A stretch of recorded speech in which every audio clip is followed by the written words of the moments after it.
Alright, with this video we start a mini series on Dolby Atmos. It's the talk of the day in the music business. Many love it and already embraced it. Some, like myself, are about to. Some people hate it, but most people don't understand it. And they don't understand why Atmos is here to stay. Let's talk about it.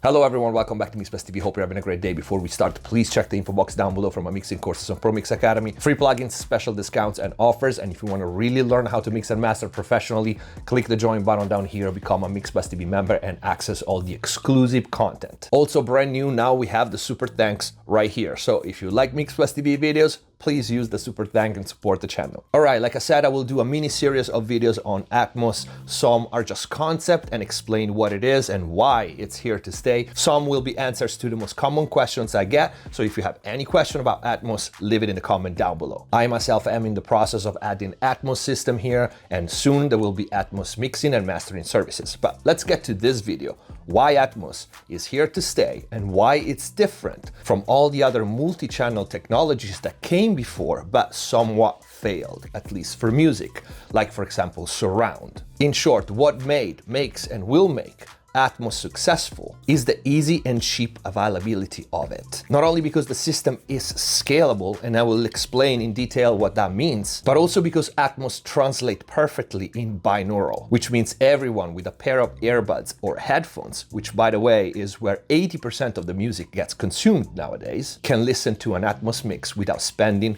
one single cent. Why? Because every single phone already has Atmos in it. Apple has spatial audio, which brings another problem, but we'll talk about it later on in another video. So let me explain you, for example, why surround never took off for music and Atmos did and will even more. The main difference, believe it or not, is in the delivery file and how this file is encoded and then rendered. Surround never had this, and this is why it failed. Let's take, for example, a 5.1 mix, okay?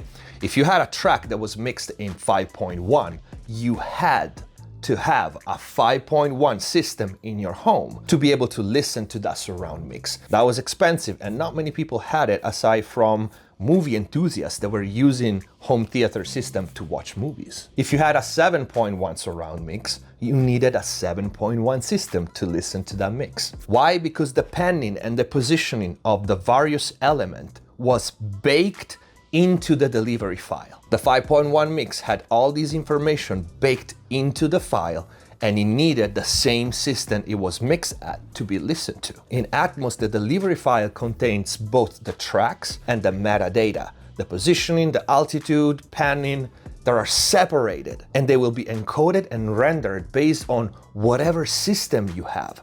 For example, if I do a mix in 7.1.2, you will not need a 7.1.2 system to listen to my mix. In fact, let's say you go to listen to it in a system that doesn't have the overhead speakers, okay? The information that were placed in the top overhead speakers, they will be automatically put in the nearest speaker available on your system by the render. If you have an even smaller setup, the same will happen. The sounds that were placed in speakers that you don't have, they will be automatically placed in the nearest available speaker that you have. If you have a stereo system, so just two speakers like we are used to, it will not be Atmos, it will not be surround, it will be stereo, but you will not lose any element, any information or any sound, which would have happened with the surround system. And finally, but most important, what makes Atmos accessible to everyone, basically for free, is because Atmos translates perfectly in a binaural setup. So headphones and earbuds. In fact, it's very much possible to mix Atmos completely on headphones because of this. Just like stereo mixing is not ideal, but it can be done. There would be a lot more to say about the delivery file, the encoding and the rendering, and also how the media where people will listen to your Atmos mixes are all chances that your perfectly crafted Atmos mix will be sounding strange or not translating at its best. But this is the case with stereo mixes too. When someone listens to your mix on a phone, in the car, on a soundbar, on a portable speaker, we still have this problem. With Atmos is a little more complicated because this technology is at the beginning and we are kind of still experimenting with it. And there are many variables out there that could screw a perfect Atmos mix. One for all is the fact that Apple uses their proprietary Atmos render, which is called spatial audio. Every other platform and every other media uses Dolby rendering. Apple, unfortunately, as for right now, uses spatial audio, which is compatible with Atmos, and it's kind of their own proprietary rendering system, which means your Atmos mix will not sound exactly the same when you use spatial audio. But this is something I can talk about in another video. Just let me know if you're interested in this subject, leave it in the comment down below. So these were the technical reasons as to why the technology itself of Atmos, it's growing exponentially and it's here to stay. In the next video instead, I will tell you why the audience will have no choice but using Atmos. And there's a much bigger picture and much bigger forces than mixing engineers liking it or not liking it, and audience liking it or not liking it. But we'll talk about this in another video. If you like this video, please use the super thank and support the channel. Don't forget to leave a like, questions in the comment down below. Thank you for watching, subscribe if you haven't already. See you next time. Hands on my neck, hands grip my throat, lift me up.